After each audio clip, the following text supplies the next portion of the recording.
안녕하시고요. 지금부터 함께 공부할 건 바로 의문사 플러스 2 부정사입니다. 굉장히 쉬운 개념인데요.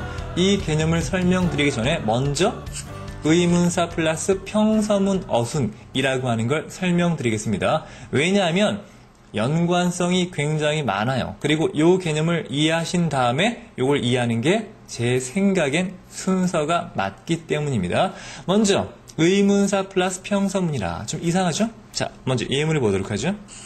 You saw the UFO. 너가 그 UFO를 봤구나 라는 평서문입니다. 자, 이때 UFO를 모른다면 너는 봤구나. 뭐를? 뭔지 몰라요? 자, 뭔지 모르는 것에 뭔지 모르는 명사에 집어넣는 의문사가 있죠? You saw what? 바로 what입니다. You saw what? 자, 이거는 엄밀히 말하면 문법적으로 틀린 문장입니다. 왜냐하면 의문사 아닙니까? 의문사는 언제나 문 뒤에 오는 게 맞기 때문이에요. 그래서 이렇게 나가야 됩니다.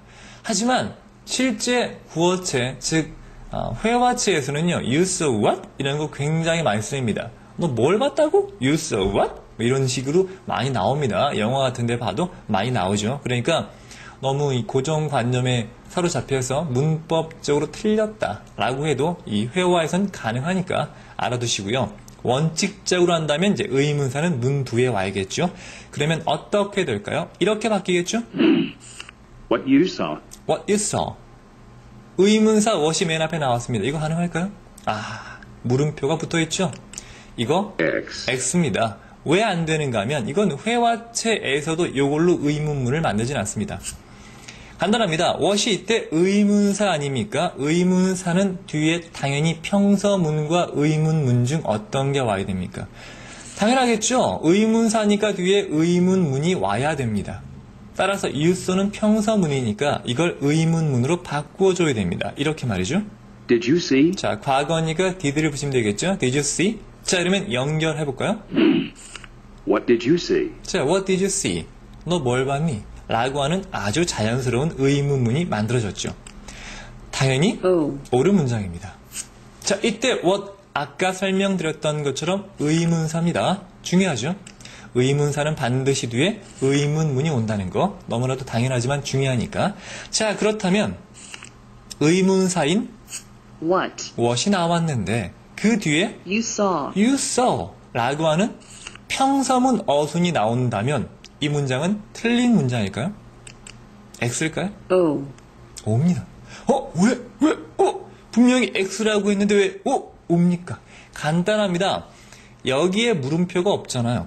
물음표가 없으면 요거는 쓰일 수가 있습니다. 어떻게? 전체를 묶어서 What you saw. What you saw 하면은요, 네가 본 것. 앞에 얘기했잖아요. 바로 앞에 얘기했는지 보니까 네가 본 것이라고 하는 명사절이 됩니다. 의문사가 아니라 접속사 개념이다 라고도 앞에 설명드렸죠. 접속사니까 뒤에 평서문이 나오는 겁니다. 그리고 명사절이 되는 거죠. 그러니까 전체 문장 중에서 명사처럼 쓰입니다. 자, 해석은 뭐뭐인지로 한다고 했죠. 그래서 무엇을 네가 봤는지 또는 what 같은 경우는 네가 보았던 것이라고 해도 관계없습니다. 전체 문장 속에 한번 볼까요? 이렇게 말이죠. I know what you saw. 뭡니까? 나는 알아. 네가 본 걸. 또는 네가 뭘 봤는지 나 알고 있어. 라든가 또는 뒤쪽으로 한번 연결해 볼까요? 이렇게 말이죠. What you saw was an airplane, not a UFO. 자, 네가 봤던 것은 비행기였어. UFO가 아니라고. 안타깝구나. 뭐 이런 문장이겠죠? 자, 지웁니다. 자, 이해가 되셨습니까? 쌤이 지금부터 하고자 하는 게 우리나라 문법 개념에서는요, 소위 간접 의문문이라고 하는 것입니다. 굉장히 쉬운 개념인데 간접 의문문으로 좀 제가 볼 땐 어렵게 가르치고 있는 것 같습니다. He found the key. 잘 봐요. 그가 열쇠를 찾았다라고 하는 평범한 문장이죠. 그죠? I know. 나는 알고 있다라고 하는 또 평범한 문장인데 조심할 건 나는 알고 있다는 건 타동사니까 뒤에 목적어가 와야겠죠. 목적어로 이 문장이 온 겁니다. 자, 언젠가 말씀드렸습니다만 기본적으로 한 문장, 동사 하나면 문장 하나를 했죠. 두 문장, 문장이 두 개면 반드시 문장과 문장을 이어주는 또는 동사와 동사를 이어주는 접속사가 필요합니다. 자, 요때 요걸 종속절, 종속 접속사 기억나실 겁니다. 일반적인 종속절 이끄는 접속사 중에 명사로 만드는 가장 흔한 게 바로 이겁니다. that이죠. 우리말로 뭐뭐라는 것, 사실, 기본적으로 팩트만 나타낸다고 했죠. 이거 이상하다. F인데 이상하게 됐네요. 자, 그가 그 열쇠를 발견했다는 것, 이런 뜻입니다. 그래서 그것을 난 알고 있다는 얘기죠. when, 근데 when이라고 바뀌어요. when은 우리가 의문사로 알고 있죠. 근데 이때는 접속사 개념일 수 있습니다. 그래서 기본적으로 그가 열쇠를 찾았다는 것도 알고 있지만 when이 들어가면 강조입니다. 뭡니까? 나는 언제 그가 열쇠 찾았는지 알고 있어. 그러니까 열쇠 찾았다는 건 이미 알고 있는데 거기에다가 when이 붙으면 언제인지도 안다는 얘기죠. 마찬가지 다른 것도 가능합니다. Where? 자, where. 그럼 장소겠죠? 똑같아요. 나는 그가 어디에서 열쇠를 찾았는지 알고 있어. 해석은 뭐뭐인지로 하면 된다고 그랬죠? 다른 거 넣어볼까요? how, how. 간단하죠? 나는 그가 어떻게 열쇠를 찾았는지 알고 있어. 하면 되겠죠? why, why는 좀 생뚱맞죠? 나는 그가 왜 열쇠를 찾았는지 알고 있어. 뭐 문 열려고 찾았겠죠? Who? who는 굉장히 어색하죠. 왜냐면 해석해봐요. 나는 알고 있어. 누가 열쇠를 찾았는지란 뜻이 될 텐데 he가 나와 있잖아. 누가 그가 말이 안 되잖아요. 그러니까 who가 나왔다는 건 주어가 두 번 중복된 거니까 뒤에 he를 지워줘야겠죠. 그래야 나는 알고 있어. 누가 열쇠를 찾았는지 라는 뜻이 되겠죠. 됐습니까? 자, 이번엔 who 말고 요거 한번 집어넣어 볼까요? what, 자, what입니다. what이 나왔다는 건 기본적으로 물건이니까 he는 다시 나와야겠고요. 나는 알고 있어. 그가 무엇을 찾았는지겠죠. 그러니까 열쇠를 살짝 감춰줘야 말이 되겠죠. I know what he found. 방금 봤던 what you saw. 이거랑 똑같은 거 아닙니까? 나는 그가 찾은 것을 알고 있어. 무엇을 그가 찾았는지 알고 있어. 등등입니다. 자, 이해가 되셨습니까? 자, 이제 말입니다. 앞에 나와 있는 그동안 봤던 요 what 같은 것들 다 지워버리고요. 싹 지우고 여기 앞에 I know라고 하는 문장을 한번 다른 걸로 바꿔보겠습니다. 이렇게 말이죠. I don't know. 자, I don't know. 이제는 모른다는 얘기죠. 나는 몰라요. 뭐를? 요거를. 자, 이때 기본적으로 대절은 안 됩니다. 왜 안 되는가 하면 아까도 쌤이 말씀드렸습니다만 that 같은 경우는 기본적으로 뒤에 사실이 팩트입니다. 그래서 기본적으로 대절에 포함된 내용을 요 말하는 사람은 이미 알고 있는 거죠. 근데 알고 있는 내용을 말하면서 모른다는 건 말이 안 돼요. 쉬운 예로 이런 얘기죠. 내 앞에 있는 사람의 이름이 진수야, 진수. 근데 그 진수를 바라보면서 이렇게 말하는 겁니다. 나는 네 이름이 진수라는 걸 몰라. 말 됩니까? 말이 안 되겠죠. 이미 말하는 내용 속에 그게 알고 있는 내용이 담겨 있는데 그걸 모른다라고 하는 건 말이 안 됩니다.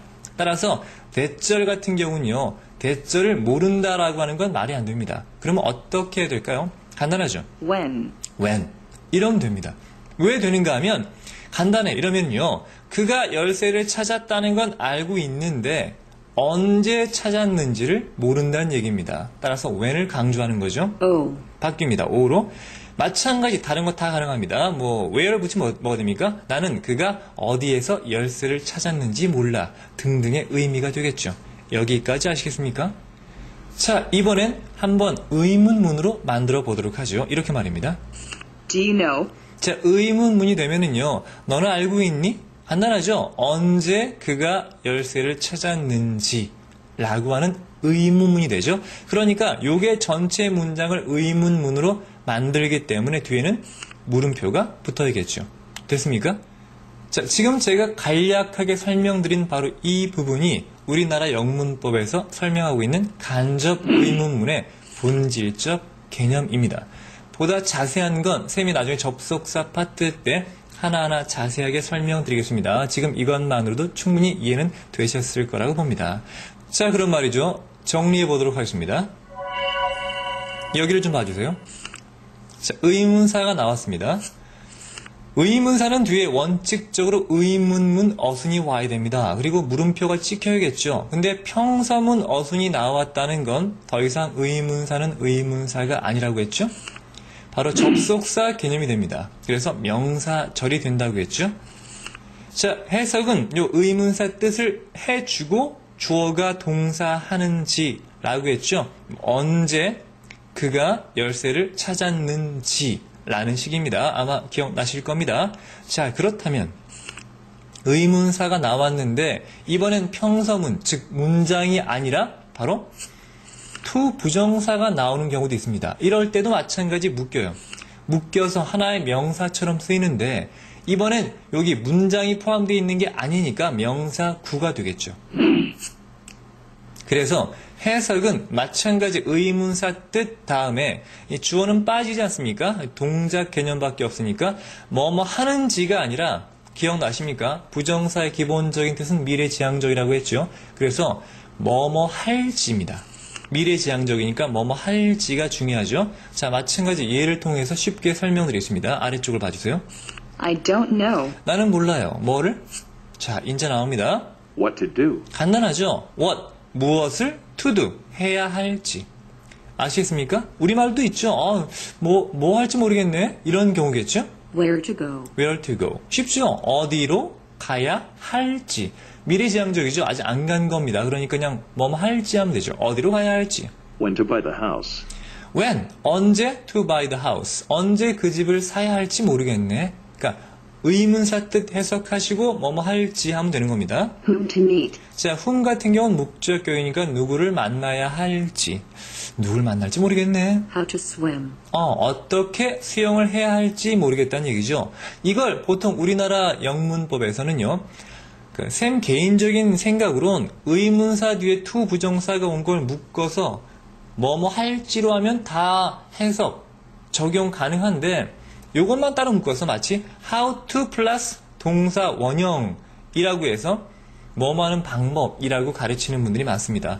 물론 그렇게 가르치는 게 절대 틀린 게 아닙니다만 그러면 how to만 마치 별개의 문법, 용법처럼 이해될 수 있기 때문에 쌤 개인적으로 그냥 마찬가지 의문사 뒤에 to 부정사가 온 개념으로 이해하시는 게 조금 더 낫지 않을까 싶습니다. 해석해봐요. 나는 수영하는 법을 몰라. 이거나 나는 어떻게 수영할지 몰라. 이거나 마찬가지 아니겠습니까? 자, 이해가 좀 되시길 바랍니다. Whether to meet him. 자, whether이라고 하는 것도 가능하죠. 우리말로 하면 뭐뭐인지 아닌지입니다. 그래서 그 남자를 만나야 할지 말아야 할지를 모르겠어 라는 문장이 될 수 있겠죠. 아직 안 만난 개념입니다. 조심할 게 하나 있죠. 바로 이겁니다. Why to meet him? 신기하게도 why라고 하는 의문사는 to 부정사와 바로 연결지어서 사용하지 않습니다. 사용해도 될 것 같은데 그네들의 언어 습관상 쓰지 않습니다. 정확한 이유는 아직 알려진 바가 없습니다. 해석하면 나는 왜 그를 만나야 할지 모르겠어 라고 충분히 해석 가능할 것 같은데 why 다음에 to 부정사는 쓰지 않습니다. 그러면 어떻게 쓰는가 하면 아까 봤던 것처럼 명사절로 바꾸죠. 이렇게 말입니다. 기본적으로 x를 넣어보고요. 자, 문장 볼까요? Why I should meet him? 자, should가 쓰였다는 건 당위성이죠. 내가 왜 그를 만나야 하는 것인지 나는 모르겠다 라는 형태로 쓰게 되는 거죠. 자, 이해가 됐습니까? 조심하세요. to 부정사가 why 뒤에 바로 붙어서 의문사 플러스 to 부정사는 만들지 않습니다. 자, 이해가 되시길 바라고요. 이러면 x는 o가 되겠죠. 됐습니까? 자, 한번 지워보도록 하죠. 자, 이렇게 해서 한번 정리해봤습니다. 기본적으로 의문사 뒤에 to 부정사가 붙으면 의문사 뜻 먼저 해석한 다음에 이걸 해석할 때 뭐뭐 할지로 해석하시면 되죠. 명사니까 문장 속에 명사 자리에 쓰일 수가 있습니다. 이거에 좀 더 근본적인 건 의문사 뒤에 평서문 어순이 오는 간접 의문문 개념이 있다고 했죠. 이땐 의문사 개념이라기보다 접속사 개념으로 보시는 게 좋다고 했습니다. 따라서 명사절, 해석은 뭐뭐인지, 의문사 뜻 해석하고 무엇을 네가 봤는지로 해석하시면 된다고 했습니다. 자, 이렇게 해서 기본적으로 이제 부정사와 동명사가 명사처럼 쓰인 것들 한번 정리해 봤습니다. 자, 이해가 되셨길 바라고요. 그럼 다음 페이지로 넘어가죠.